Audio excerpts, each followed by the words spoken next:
أعوذ بالله من الشيطان اللعين الرجيم. بسم الله الرحمن الرحيم. الحمد لله رب العالمين والعاقبة للمتقين والجنة للمؤمنين والنار للمنافقين.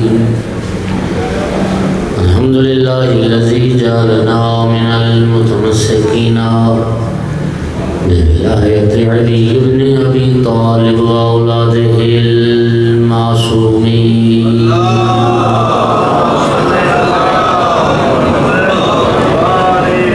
الحمد لله الذي جعلنا من الباقين على سيد الشهداء وأولاده وأصحابه المظلومين. الصلاة والسلام والتحية والإكرام على رسوله الكريم شفيع المذنبين آنس الغريبين ورحمة للعالمين. علي عبد المؤيد الرسول المسدد المحمود الأحمد المصطفى الأمجد القاسم محمد.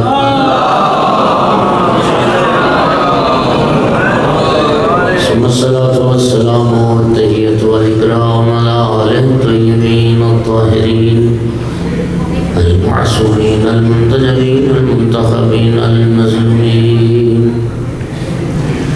واللعنة الدائمة على أعدائهم الملعونين بيوم عداوتهم إلى قيام يوم الدين وبعد يوم الدين. أما بعد،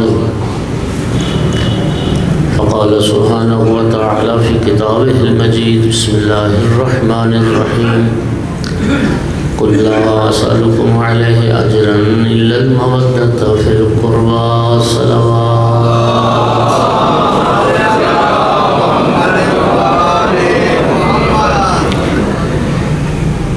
مومنین کرام، چند چیزیں ایسی ہیں جن میں خداوند عالم نے آل رسول کو رسول اللہ کے ساتھ برابر کا شریک قرار دیا ہے. ان میں پہلی چیز محبت اور مودت. قرآن مجید میں اللہ رب العزت نے رسول اللہ کی محبت کو بھی واجب قرار دیا ہے اور آل رسول کی محبت کو بھی واجب قرار دیا ہے. رسول اللہ سے بھی محبت فریضہ ہے، آل رسول سے بھی محبت فریضہ ہے. رسول اللہ کی محبت کا معیار کیا ہونا چاہیے؟ سورہ مبارکہ توبہ کی آیت نمبر 24 میں اللہ کریم نے وہ معیار بیان فرمایا ہے.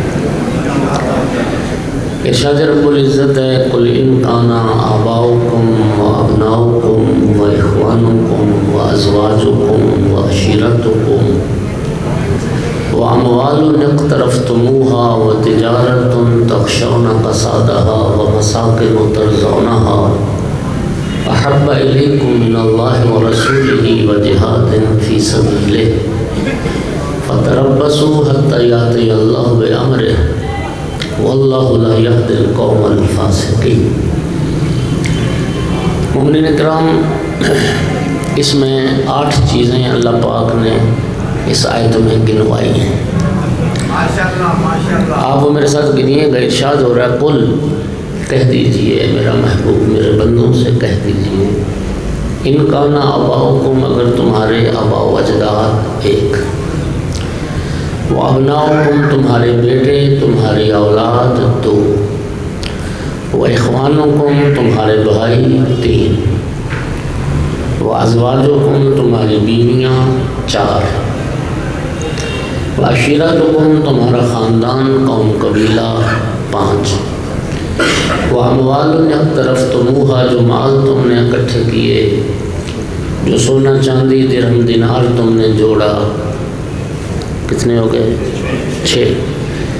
وتجارۃ تخشون کسادہا، وہ کاروبار جس کاروبار کے مندہ ہونے کا تمہیں ڈر لگا رہتا ہے. تو کاروبار اور تجارت 7. وَمَسَاكِنُ تَرْضَوْنَهَا، اور وہ جو گھر تم نے بنائے، وہ کوٹھیاں بنگلے جن گھروں پر تم بہت راضی ہو۔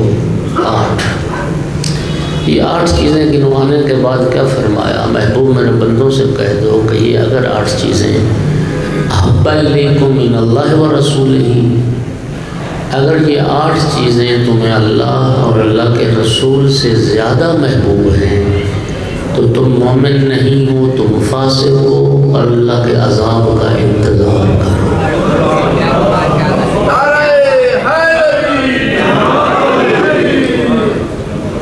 اگر یہ 8 چیزیں احب الیکم زیادہ محبوب ہیں تمہیں من اللہ اللہ سے، و رسول ہی اللہ کے رسول سے، و جہاد فی سبیلہ اور راہ خدا میں جہاد کرنے سے، فتربصوا حتی یأتی اللہ بامرہ، پھر اللہ کے امر کا انتظار کرو۔ مفسرین نے یہاں پر امر کا معنی عذاب خدا کیا ہے، اللہ کے عذاب کا انتظار کرو۔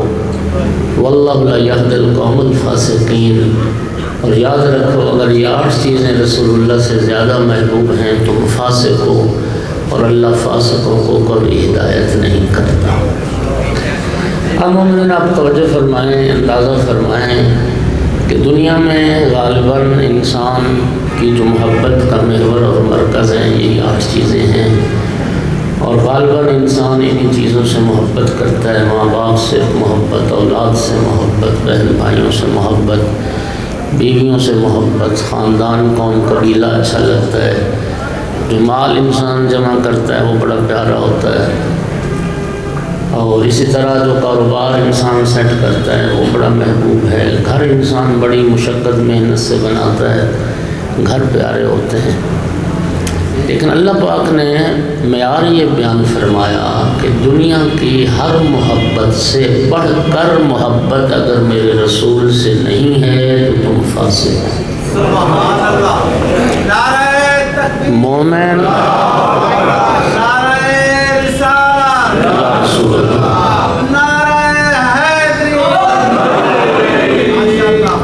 اچھا یہ 8 چیزیں تو قرآن میں آ گئی۔ ایک حدیث بھی پڑھتا ہوں سرکار کی، یہ شیعہ سنی نے لکھی ہے، فرمایا قال رسول اللہ صلی اللہ علیہ وآلہ وسلم لا یؤمن احدکم حتی اکون احب الیہ من نفسہ، تم میں اس وقت تک کوئی مومن نہیں ہو سکتا جب تک مجھے اپنی جان سے زیادہ محبوب نہ رکھے۔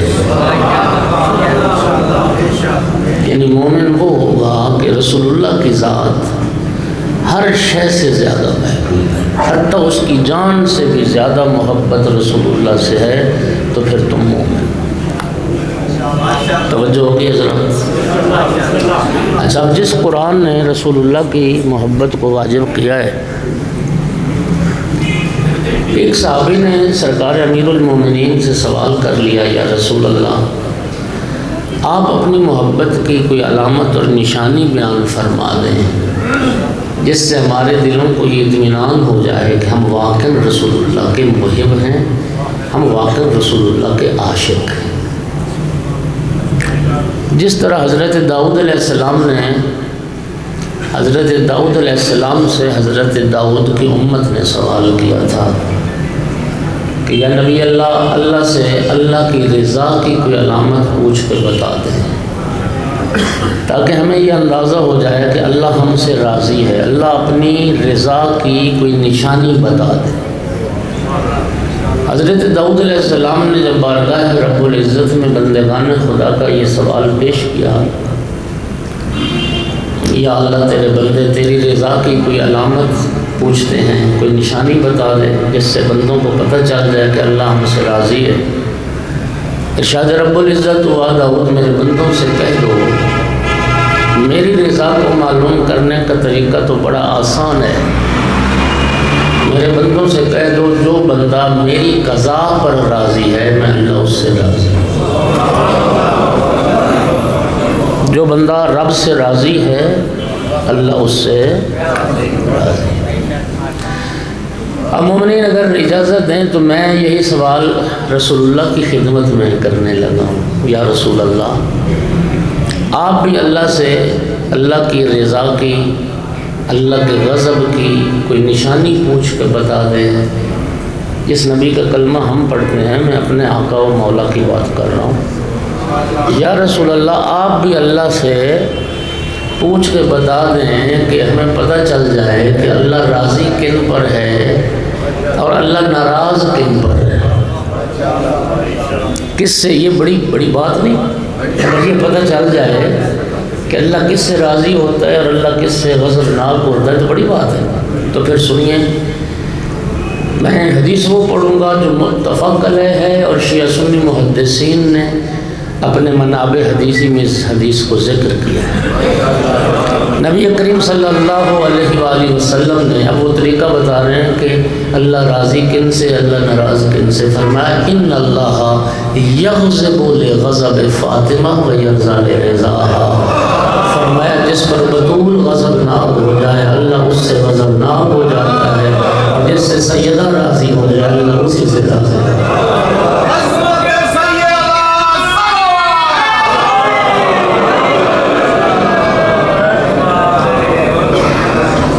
سیدہ طاہرہ کی رضا میں اللہ کی رضا پوشیدہ ہے، اور سیدہ طاہرہ کے غضب میں اللہ کا غضب پوشیدہ ہے۔ میں روایات کی روشنی میں یہ بات عرض کر رہا ہوں، انشاءاللہ آپ جو بیٹھے ہیں انشاءاللہ اللہ آپ سے راضی ہے، اس لیے کہ سیدہ آپ سے راضی ہے۔ مجھے بتائیے، اگر سیدہ طاہرہ، ابھی آپ سن رہے تھے بی پاک شفاعت فرمائیں گی، جناب سیدہ طاہرہ جن کی شفاعت فرمائیں گی، سیدہ راضی ہوں گی تو شفاعت فرمائیں گی۔ سیدہ طاہرہ کا اپنے گنہگار محبوں کا شفاعت فرمانا اور مولا حسین علیہ السلام کے عزاداروں کی شفاعت فرمانا، یہ سیدہ طاہرہ کی آپ سے رضا کی دلیل ہے۔ اور پھر یقین رکھیے رسول اللہ فرما رہے ہیں جس سے بنت پیغمبر راضی ہے اس سے اللہ راضی ہے۔ صلوات پڑھتے محمد و آلہ۔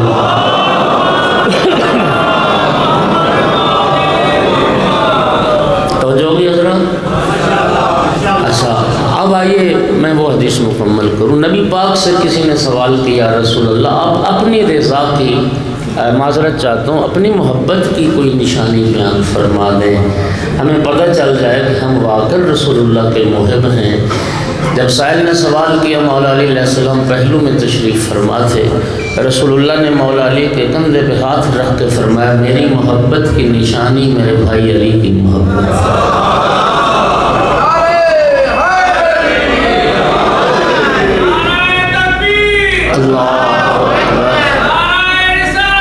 یا رسول اللہ۔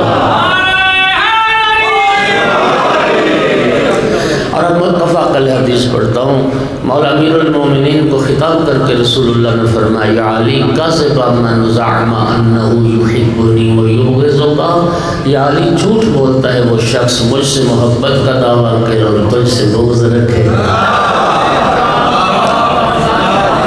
مولا علی علیہ السلام سے اور اہل بیت رسول سے بغض رکھ کر رسول سے محبت ہو نہیں سکتی۔ یا علی، اب تیسری حدیث پڑھ رہا ہوں، یا علی من احبک فقد احبنی ومن احبنی فقد احب اللہ۔ یا علی جو آپ سے محبت کرے گا وہی مجھ سے محبت کرے گا، اور جو مجھ سے محبت کرے گا وہی اللہ سے محبت کرے گا۔ اچھا، یہ آیت سورہ مبارکہ توبہ کی آیت نمبر 24، اور پھر آیت مودت جو ہر مومن کے دل پر نقش ہے، سورہ مبارکہ شورى کی آیت قل لا اسألکم علیہ اجرا الا المودۃ فی القربى۔ جب یہ آیت نازل ہوئی، بعض صحابہ کرام نے سوال کیا یا رسول اللہ، یہ ذرا سوال سنیے، یا رسول اللہ من قرابتک الذین وجبت علینا مودتہم۔ وجبت، صحابہ یہ سوال کر رہے ہیں کہ یا رسول اللہ آپ کے وہ کون سے قرابت دار ہیں جن کے مودت ہم پر واجب کی گئی۔ واجبت علینا، سوال میں واجبت علینا کا لفظ یہ دلیل ہے کہ صحابہ کرام اس آیت سے یہ سمجھ گئے تھے کہ مودت واجب ہے، سوال یہ کر رہے تھے وہ قرابت دار ہیں کون جن کے مودت واجب ہے۔ منهم علی و فاطمۃ والحسن والحسین۔ اس وقت اہل بیت کے جتنے فرد موجود تھے نبی کریم نے فرمایا یہ ہیں میرے اہل بیت جن کی مودت واجب ہے۔ اس لیے رسول اللہ نے فرمایا لکل شیء اساس واساس الاسلام حبی وحب اہل بیتی، ہر شے کی کوئی نہ کوئی اساس اور بنیاد ہے، دین اسلام کی بنیاد میری اور میرے اہل بیت کی محبت۔ صلوات پڑھ لیں سارے حضرات۔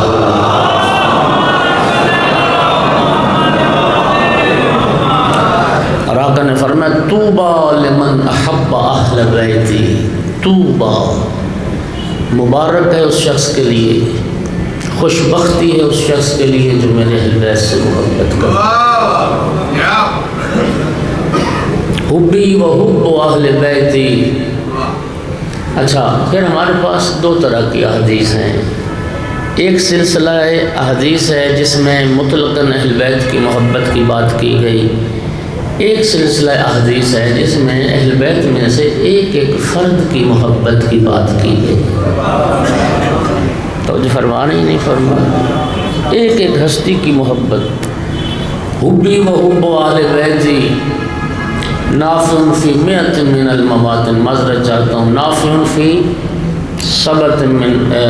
سبعۃ المواطن احوالہن عظیمہ، فرمایا 7 خوفناک ہولناک مقامات پر میری اور میرے اہل بیت کی محبت فائدہ پہنچائے گا۔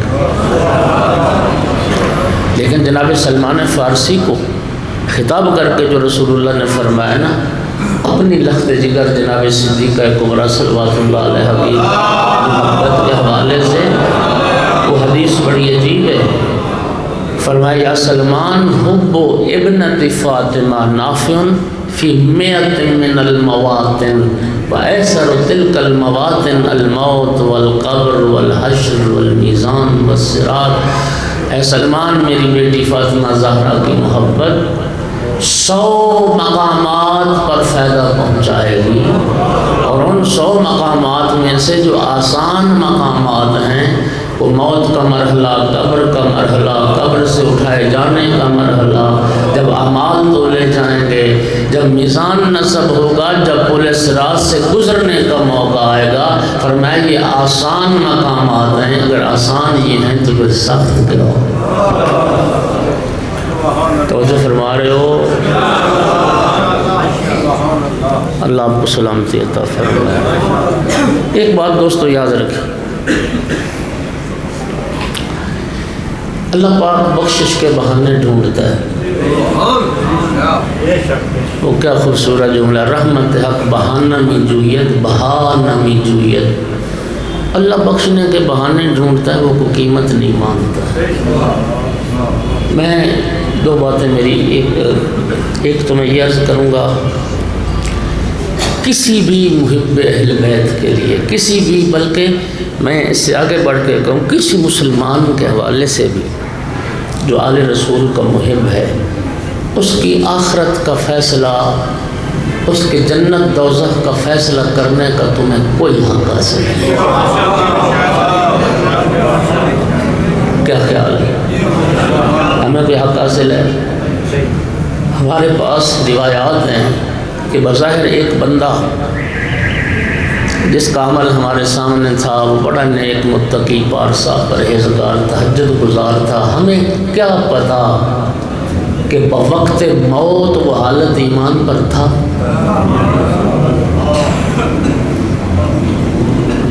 بولو امکان ہے یا نہیں کہ حالت موت سے پہلے وہ مرتد ہو جائے؟ شیطان اس کو گمراہ کر دے۔ ہمارے پاس تو بے شمار روایتیں، پانی کے ایک گلاس کے بدلے شیطان ایمان چھین لے گا، اور اس کے برعکس بظاہر ایک بندہ ہمارے سامنے انتہائی گناہگار، اس کی زندگی فسق و فجور میں گزری ہے، لیکن ہمیں کیا پتا کہ موت سے پہلے وہ توبہ کرے؟ کیا رب کریم نے یہ نہیں فرمایا قرآن میں آیات توبہ نہیں ہیں؟ کیا امام رضا علیہ السلام کا یہ فرمان نہیں ہے التائب من الذنب کمن لا ذنب لہ؟ کیا رب نے قرآن میں یہ نہیں فرمایا کہ وہ اتنا مہربان ہے گناہ معاف بھی کر دیتا ہے اور اتنا مہربان ہے گناہوں کو نیکیوں میں بدل دیتا مبدل السیئات بالحسنات کا یہ اللہ کی صفت نہیں ہے؟ کیا گناہوں کو نیکیوں میں نہیں بدل سکتا؟ تو میرے بھائیوں، ایک تو کسی کے بارے میں نا یہ فیصلہ مت کیا کریں، کسی کی جو وہ آخرت کا جو فیصلہ ہے نا وہ رب کریم کو پتہ ہے کیا ہونا ہے، ٹھیک ہے؟ اور دوسرا، ظن المومنین خیرہ، مومنین کے حوالے سے آپ حسن ظن رکھیے، اور اللہ کریم کے حوالے سے بھی حسن ظن رکھیے۔ میں حدیث ہے میرے پیش نظر، معصوم نے فرمایا تم جیسا گمان رب کے متعلق رکھو گے اللہ اسی گمان کے مطابق تمہارے ساتھ فیصلہ کرے گا، لہذا ہمیشہ اچھا گمان رکھیے۔ دیکھیے، سخاوت پسندیدہ امر شریعت میں، حاتم طائی کا تذکرہ سنتے ہو، ایک حاتم طائی جو اپنی صفت سخاوت کی وجہ سے مشہور ہے، اور ایک نوشیروان جو اپنی صفت عدالت کی وجہ سے مشہور۔ کیا ہماری روایات یہ نہیں بتاتی کہ یہ دونوں توحید پرست نہیں تھے، دونوں مشرک تھے، نوشیروان بھی اور حاتم طائی بھی؟ لیکن ہماری روایت دو طرح کی، دونوں روایتیں پڑھتا ہوں۔ ایک روایت تو یہ کہتی ہے کہ یہ دونوں شخص جہنم میں ہوں گے لیکن عذاب جہنم سے محفوظ ہوں گے، توجہ، جہنم میں ہوں گے، عذاب جہنم سے، جہنم کا عذاب انہیں اذیت نہیں دے۔ اور ایک سلسلہ روایت ہے جو یہ کہتا ہے کہ یہ دونوں افراد مقام اعراف پر ہوں گے، جنت اور دوزخ کے درمیان جو مقام ہے مقام اعراف، کیونکہ یہ توحید کا عقیدہ نہیں رکھتے، رسالت کا عقیدہ نہیں رکھتے۔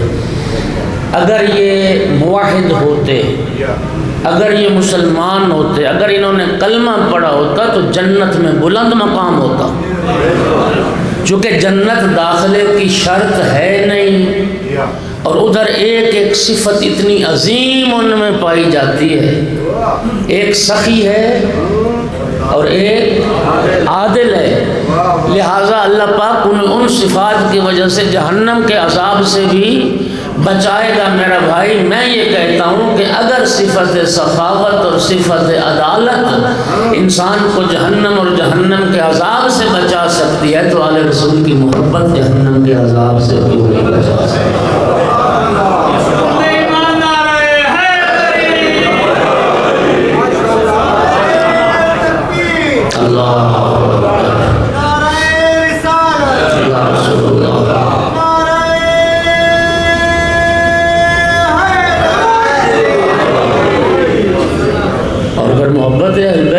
محبت اہل بیت توفیقات پیدا کرتی ہے، محبت اہل بیت۔ یہ جو زمخشری نے بھی اپنی تفسیر کشاف میں وہ مفصل اور طولانی حدیث ذکر کی ہے، اور یہ ہمارے اہل منبر عموماً مجالس ترحیم میں اس حدیث کو پڑھتے ہیں۔ اس کا کیا مطلب ہے؟ الا ومن مات علی حب محمد مات تائبا، صرف ایک جملہ اس میں ہے نا۔ اس کا معنی کیا کیا علماء نے کہ جس بندے کے دل میں آل رسول کی محبت موجود ہے اللہ موت سے پہلے اسے توبہ کی توفیق ضرور عطا فرمائے۔ اس آل رسول کی محبت کے صلے میں اللہ اسے توبہ کی توفیق ضرور عطا فرمائے، اور پھر جو توبہ کر کے مر جائے پھر اللہ پاک نے اس کے لیے بخشش کا وعدہ فرمایا ہے۔ یقین کریں رب کریم بخشنا چاہتا ہے، معاف کرنا چاہتا ہے، ہم دھکے سے جہنم جانا چاہتے ہیں۔ اتنے بہانے اس نے پیدا فرمائے ہیں، کچھ تو ہمارے اختیار میں اللہ نے دی ہے، توبہ ہمارے اختیار میں ہے۔ ایک بات یاد رکھیے گا، اللہ معاف کرے گا لیکن کرے گا اسی کو جو توبہ کرے گا۔ اور توبہ کی طرف کون نہیں آتا یہ بھی سن لیں. معصوم نے فرمایا جس بندے کی خواہشات لمبی ہوتی ہیں، امیدیں طولانی ہوتی ہیں، وہ توبہ کی طرف آتا ہی نہیں. یہ کر لوں، وہ کر لوں، وہ کر لوں. میں حدیث پڑھ رہا ہوں، معصوم نے ارشاد فرمایا خوش نصیب ہے وہ بندہ جس سے گناہ سرزد ہو جائے تو گناہ کے نیچے استغفار موجود ہو. کوئی بھی گناہ ہو جائے تو گناہ کے نیچے استغفار موجود ہو. استغفار ہر روز، استغفار ہر روز اپنے گناہوں سے معافی مانگ کے سو. ہر روز کیا ہوا گناہ پھر کر بیٹھا، پھر توبہ توڑ بیٹھا. تو نے توبہ توڑ دی نا، وہ بخشنے والا ہے، اس کی رحمت کا دروازہ کبھی بند نہیں ہوتا. 1000 بار بھی تو نے توبہ کو توڑا پھر کہتا ہے پھر آ جا میری بات، پھر آ جا میری بات. جی وہ تو اور واحد اللہ کی ذات ہے. یقین فرمائیے نبی کریم کی ایک حدیث پڑھتا ہوں، ایک صلوات پڑھیں ذرا سارے.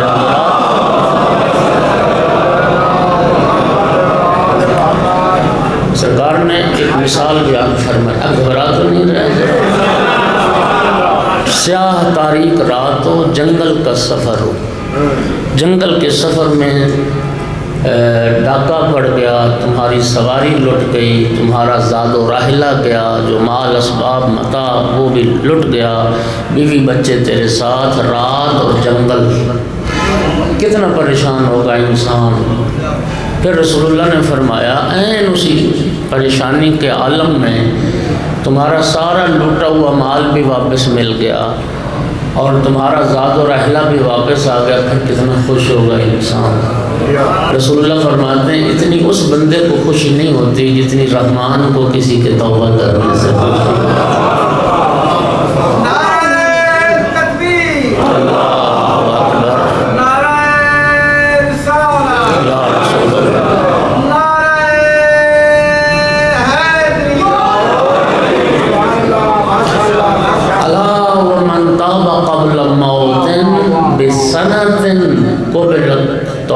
رسول اللہ فرماتے ہیں زندگی گناہوں میں گزار بیٹھا، 1 سال پہلے مرنے سے توبہ کر گیا، اللہ اس کی توبہ بھی قبول فرما لے.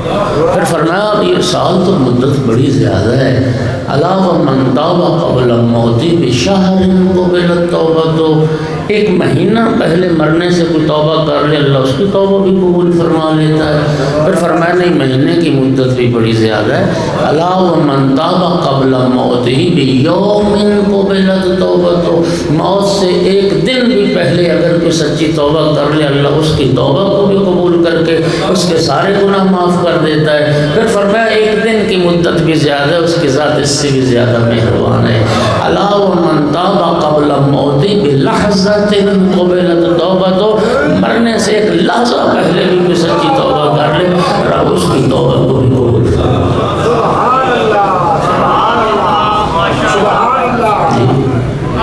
کی صحت و سلامتی کے لیے بلند تر صلوات.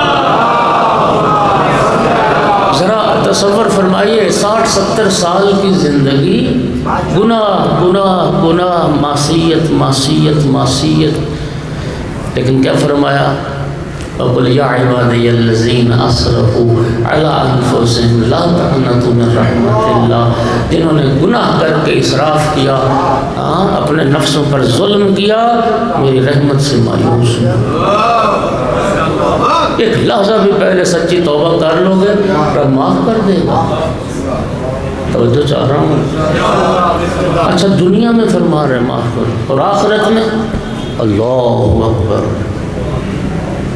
وہ غفار ہے، وہ غفور ہے. چھٹے امام کی حدیث پڑھ رہا ہوں، رحمت قیامت کا جب دن آئے گا نا، رحمت خداوندی جوش میں آئے گی. چھٹے امام کا جملہ ہے، فرماتے ہیں پروردگار کی رحمت جب جوش میں آئے گی ابلیس بھی طمع کرنے لگ جائے گا شاید آج میں بھی بخشا جاؤں.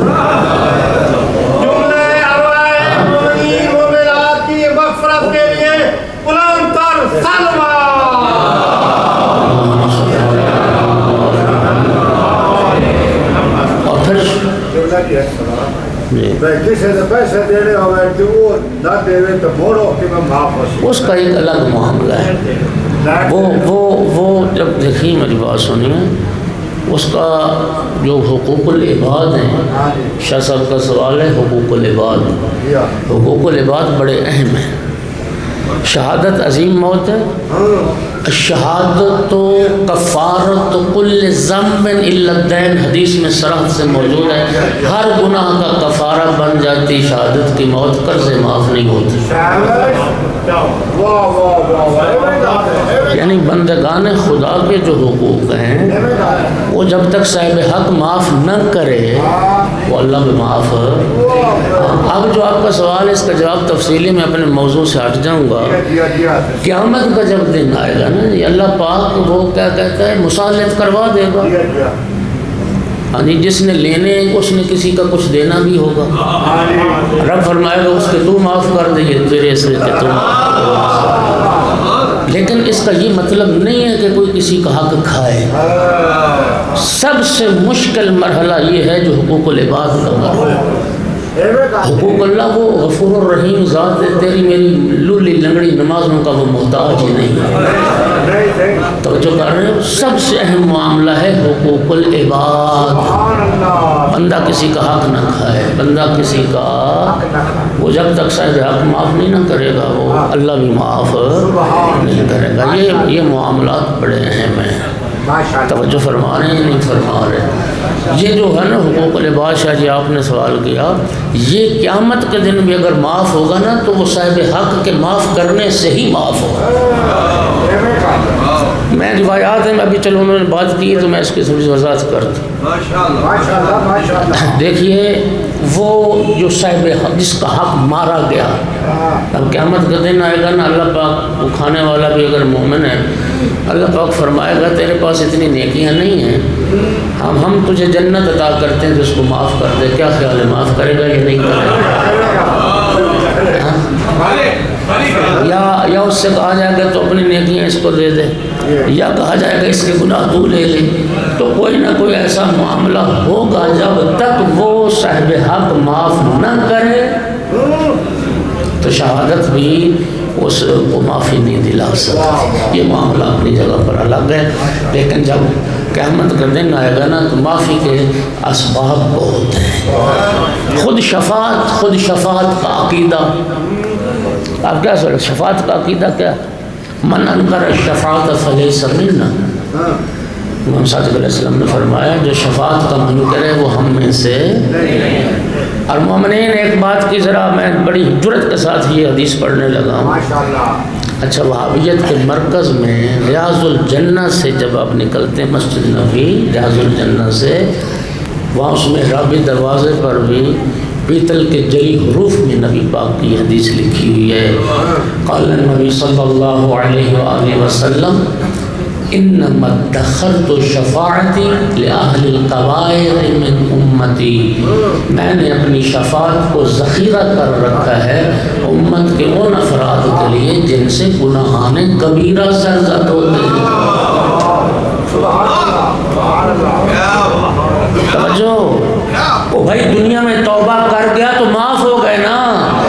اب یہ شفاعت ان کے لیے جنہوں نے دنیا میں توبہ نہ کی، بغیر توبہ کے مر گئے، پھر اگر وہ شفاعت کے حقدار ہوئے تو پھر شفاعت بھی ان کے گناہوں کی بخشش کا وسیلہ ہے. کیا فرما رہے رسول اللہ؟ میں نے اپنی شفاعت ذخیرہ کر رکھی ہے ان لوگوں کے لیے جن سے کبیرہ گناہ سرزد ہوتے ہیں. میں نے ایک جگہ پہ نا یہ شفاعت کی بات کر رہا تھا تو بعض لوگ پتہ نہیں کیوں تنگ دل ہیں، معاف اللہ نے کرنا ہے، تکلیف مومن کو ہو جاتی ہے کہ اللہ کیوں، ہاں جی اس کو معاف کیوں کر رہا ہے؟ او بھائی کسی اللہ معاف کر رہا ہے، تیرا دل کیوں سوڑا ہے؟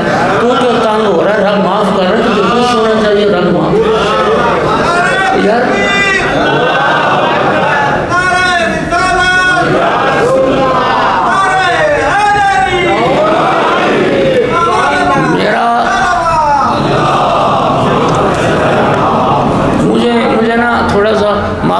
ناراض نہ ہوئے.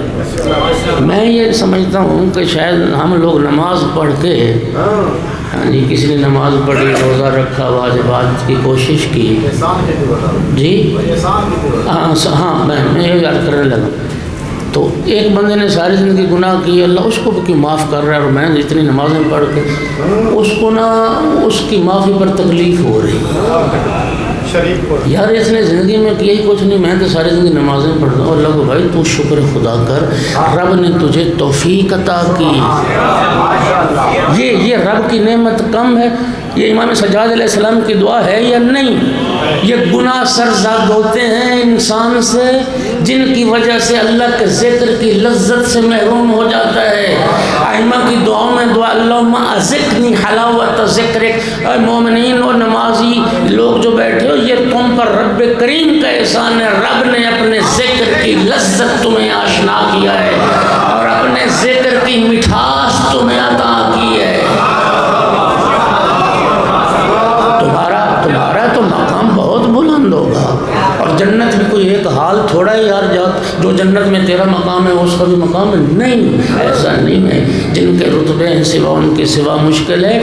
یاد رکھیے گا ایک حدیث، اور اگر برداشت کریں تو سن لیں، میں حدیث کا ذمہ دار ہوں، اب سن لیں پھر میں پڑھنے لگا۔ امام صادق علیہ السلام نے فرمایا شیعتنا کلہم فی الجنہ محسنہم و مسیئہم، فرمایا ہمارے سارے شیعہ جنتی ہوں گے، نیکوکار بھی گناہگار بھی۔ حیران ہو گئے نا، ہو گئے حیران، میں ساری باتیں جانتا ہوں تو سنو۔ سائل بھی حیران ہو کے کہتا مولا گناہگار بھی جائیں گے جہنم، جنت جائیں گے؟ وہ کیسے جائیں گے، وہ تو گناہگار ہیں۔ فرمایا سنو مولا پھر اعمال کدھر گئے، ادھر ساری جنت جائیں گے۔ فرمایا جنت داخلے کے لیے عقیدہ توحید، عقیدہ رسالت، عقیدہ ولایت چاہیے، عمل کی بنیاد پر جنت کے درجے تقسیم ہو گئے۔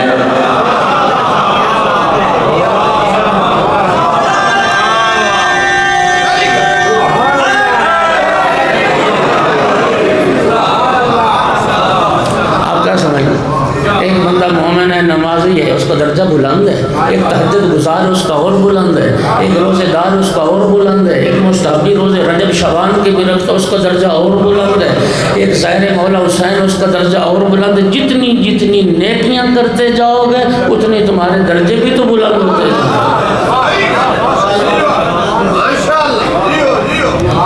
کیوں تنگ دل کیوں ہوتے ہو؟ اللہ معاف کر دے، تمہیں خوش ہونا چاہیے، اللہ ہر محب علی کو معاف کر دے۔ اللہ ہر اپنے مولا حسین کے ساتھ جو محبت رکھتا ہے، سیدہ طاہرہ کے ساتھ جو محبت رکھتا ہے، اللہ سب کے گناہ معاف کر۔ یہ شفاعت کا عقیدہ میں حدیث پڑھی ہے تمہارے سامنے، رسول اللہ فرماتے جن سے کبیرہ گناہ سرزد ہوتے ہیں شفاعت ان کے لیے، اس میں کوئی شک نہیں ہے کہ من ذا الذی یشفع عنده الا باذنہ۔ یاد رکھیے شفاعت اللہ کے حکم سے ہوگی، اللہ کے اذن سے ہوگی۔ جنہوں نے شفاعت کرنی ہے انہیں بھی اللہ اذن دے گا، اور جن کی شفاعت ہونی ہے وہ بھی اللہ کے اذن سے ہونی ہے، اور اس میں بھی کوئی شک نہیں ہے، اس میں بھی کوئی شک نہیں ہے۔ شفاعت کے لیے بھی شرائط ہیں، ہر بندے کی شفاعت تھوڑی جانی ہے۔ ذمہ داری سے کہہ رہا ہوں میرے شیعہ سنی بھائی محترم سامعین، یاد رکھیے شفاعت سب کے لیے ہے، لیکن مشرک کے لیے کوئی شفاعت نہیں ہے۔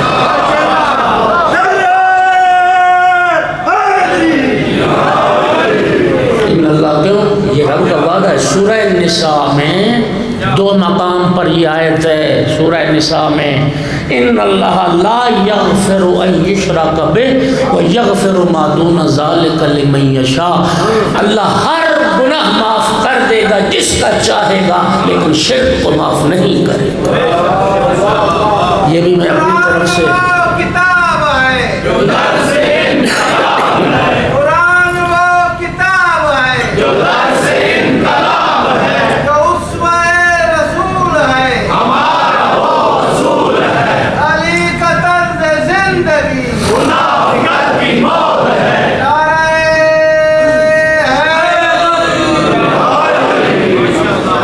شفاعت کا جو باب ہے اللہ جانتا اتنا وسیع ہے، یعنی میں یقین کریں ایسی ایسی احادیث ہیں مومنوں سے ڈر لگتا ہے، تم سے برداشت ہی نہیں ہونی، تم پتہ نہیں میرے بارے میں کیا کیا فتوے لگانا شروع کر دیں۔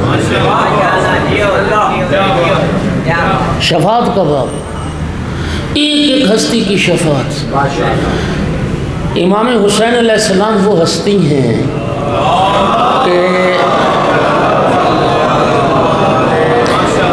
کہ یہ دیکھیے شیخ جعفر شوستری، یہ ان کے جملے ہیں جو عموماً امام صادق علیہ السلام کی حدیث کے حوالے سے یہ آخری جو تحقیق کی گئی میں نے بھی کی، وہ یہ ہے کہ یہ شیخ جعفر شوستری کے جملے تھے۔ وَلَكِنَّ سَفِينَةَ الْحُسَيْنِ أَوْسَعُ وَأَسْرَعُ، کہ مولا حسین علیہ السلام کا جو سفینہ نجات ہے نا وہ سب سے زیادہ وسیع سفینہ ہے اور سب سے زیادہ تیز سفینہ ہے۔ یہ شیخ جعفر شوستری کے جملے ہیں۔ کتنا وسیع سفینہ، اس پر حدیث پڑھوں گا ذمہ داری سے۔ بہار میں مرحوم مجلسی نے اس حدیث کو ذکر کیا، اس سفینۃ الحسین کی وسعت کا اندازہ تو لگ رہا ہے۔ کیا یہ امام صادق کی حدیث نہیں ہے کہ امام حسین کے مصائب میں ایک قطرہ آنسو کا جہنم کی آگ بجھا سکتا ہے؟ اب تو امام صادق کو اعتراض کرنا شروع کر دے۔ دین مکمل ضابطہ حیات ہے، ساری چیزوں کو ساتھ لے کر چلنا چاہیے۔ نماز بھی فرض ہے، روزہ بھی فرض ہے، شریعت کے احکام وہ بھی فرض ہیں۔ میں صرف اتنی بات کر رہا ہوں کہ یہ جہنم کے دروازے ہر کسی کے لیے نہ کھول دیا کرو۔ یہ رب کا معاملہ ہے، پتہ نہیں اس کریم کی کیا مرضی ہے، پتہ نہیں ہمارا اپنا انجام کیا ہونا ہے، ہمیں تو اپنا پتہ نہیں بھائی، ہمیں اپنا پتہ نہیں کہ ہمارا خاتمہ بالایمان ہونا بھی ہے یا نہیں ہونا ہے۔ میں کسی کے جنتی دوزخی ہونے کا فیصلہ کیسے کر سکتا ہوں؟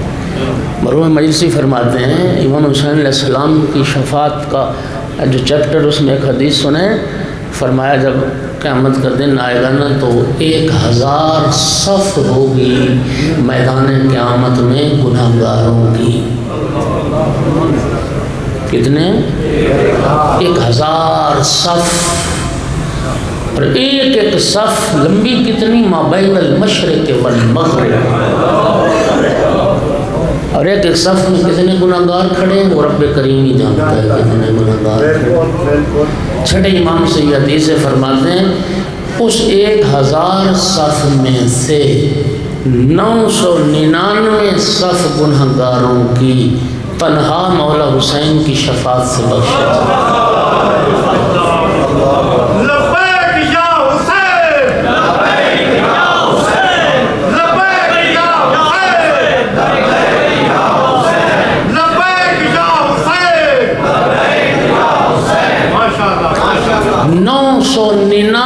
صف گناہگاروں کی تنہا مولا حسین علیہ السلام کی شفاعت کے نتیجے میں بخشے۔ وہ بھائی جو نمازی ہیں، جو متقی ہیں، جو پرہیزگار ہیں، جو مومن کامل ہیں، اللہ خود اس مومن کو تو حق شفاعت دے گا۔ ایک ایک مومن 100 گناہگار کی شفاعت کرے گا۔ بعمل مومن کا تو مقام ہی بہت بلند ہے۔ 999 صف گناہگاروں کی اکیلے مولا حسین علیہ السلام کی شفاعت کے نتیجے میں، اور فرمایا باقی ایک صف ہم سب ائمہ مل کے شفاعت کریں گے، اور ان کی شفاعت میں بھی مولا حسین ہمارے ساتھ شریک ہوں۔ اب سمجھ آئی کہ جب زیر قصہ امام حسین علیہ السلام آئے تھے، سلام کیا تھا، السلام علیکہ یا جدہ یا رسول اللہ، تو نبی پاک نے کیا جواب دیا؟ تو علیکہ السلام یا ولدی و یا شافع امتی، میری امت کی شفاعت کرنے والا، میری امت کی شفاعت کرنا۔ باب شفاعت بڑا وسیع باب ہے۔ خدا کی قسم خوش نصیب ہو تمہارے شافی ہیں، ورنہ وہ لوگ قیامت کے دن چیخ اٹھیں گے فما لنا من شافعین، آج ہمارا تو شفاعت کرنے والا ہی کوئی نہیں۔ 14 تمہارے شافی ہیں، 14 جی، فما لنا من شافعین، 14 تمہارے شافی ہیں۔ تنہا مولا حسین، یہ ہے سفینۃ الحسین جو اتنا وسیع سفینہ ہے۔ پتہ نہیں رب کریم کو کیا پسند ہے، توجہ فرما رہے ہو یا نہیں؟ اور ایک شہید دست غیب نے اس کو ذکر کیا، یہ 11ویں امام سے یہ حدیث ہے. آپ کی اس توجہ نے مجھے یہاں تک پہنچایا ہے، ورنہ میں شاید حدیث نہ بیان کرتا، لیکن اب کروں گا یہ حدیث بیان، ذمہ داری سے کر رہا ہوں اس لیے کروں گا. مولا امیر المومنین کی شفاعت، یہ حدیث بڑی طولانی ہے. اللہ اکبر. گنہگار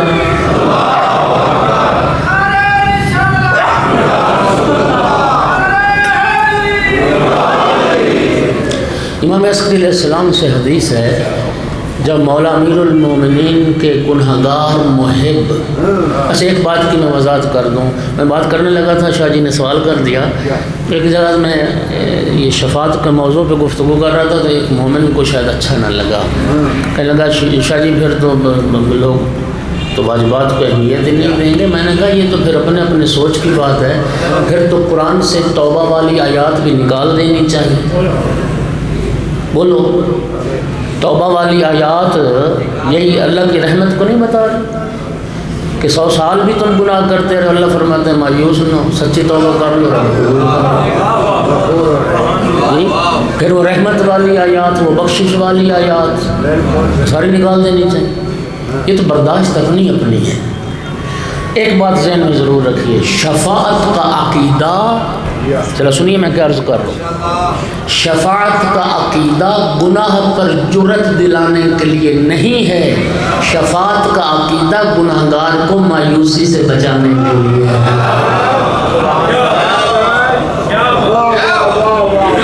شفاعت کا عقیدہ گناہگار کو مایوسی سے بچانے کے لیے. توجہ کر رہے ہو؟ سنو، امام عسکری علیہ السلام فرماتے ہیں جب گناہگار محب مولا امیر المومنین کے جمع ہوں گے بارگاہ رب العزت میں، اب نیکیاں اتنی ہیں نہیں کہ جنت کے حقدار ہو جائیں. صلوات پڑھیے ذرا سارے.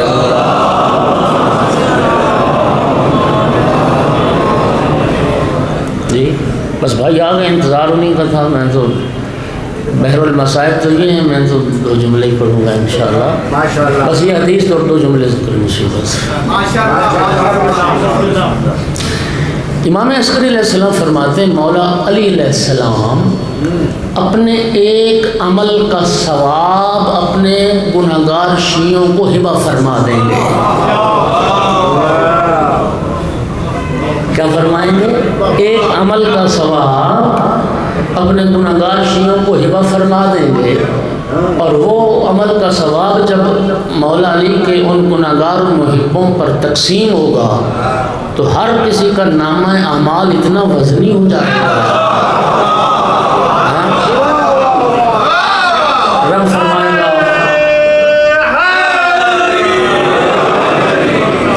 اب نعرہ لگنا ہے گلی بات پر. اب آپ نے ہر بندہ سوچ رہا ہوگا کہ وہ یار کون سا عمل ہوگا مولا علی کا کہ ایک عمل کے ثواب سے سب گنہگار بخشے جائیں گے. تو سوچو بھلا کون سا عمل ہوگا. ادھر ادھر سوچتے رہیں گے. جی نہیں ادھر کسی کا ذہن ہی نہیں جائے گا. امام حسن عسکری علیہ السلام فرماتے ہیں وہ عمل جس کا ثواب سے سب گنہگاروں میں صلاحیت پیدا ہو جائے گی کہ سب بخشے جائیں گے. شب ہجرت مولا امیر المومنین نے رسول اللہ کے بستر پر سو کر جتنے سانس لیے صرف ایک سانس کی عبادت کا ثواب.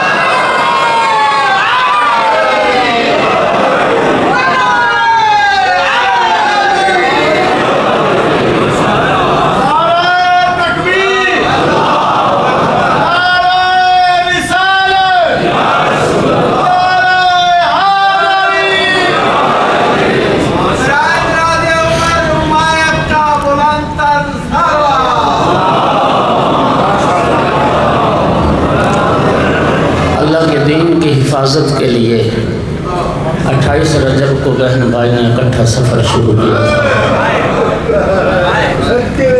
وہ سفر جو 28 رجب کو شروع ہوا، عصر عاشور کربلا میں پہنچ کر بھائی کا سفر ختم ہو گیا.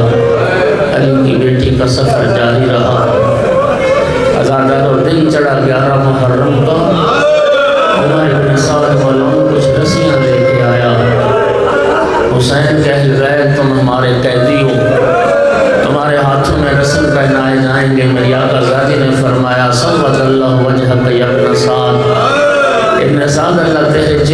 توسیع کرے نہ بدائے رسول اللہ، ہم تو رسول اللہ کی مانتے ہیں، ہم تو پیغمبر کی مانتے ہیں، ہمیں ہاتھ نہ لگانا، ہم خود بن جائیں گے قیدی۔